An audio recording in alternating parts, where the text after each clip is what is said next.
Proposed ordinance in Boca Raton would make it against the law to intentionally feed what the city defines as, quote, nuisance animals. That includes rats, mice, pigeons, and the biggest problem, according to the mayor, iguanas. Reporter Caleb Califano talked with Mayor Andy Thompson today. Look, people like being near water. It's a good thing. It tends to be a good thing. But you know who else likes to be near water? Iguanas and rats. We met up with Boca Raton Mayor Andy Thompson at a small pond across the street from his office, where he tells me he sees animals like iguanas gather almost every day. But of course, it's not just here. Ponds and small canals are all over South Florida, so we see animals like iguanas, rats, mice, even pigeons gathering in parks or alleyways. Boca Raton's mayor is trying to stop people from openly feeding them, which he says encourages animals to gather.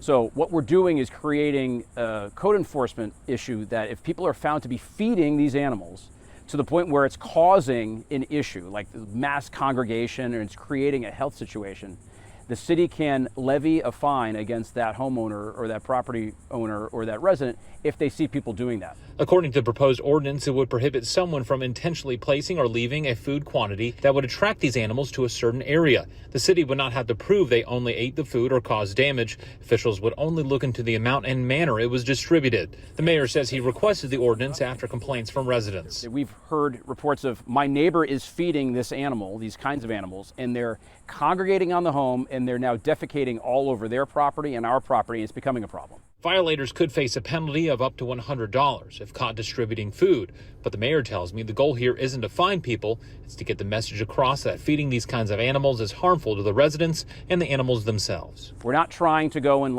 raise money with fines on this. We want this just to be clear to people that these kinds of animals, they exist in our habitat, but they really shouldn't be fed, and not in a way that makes them congregate at or near a piece of property here.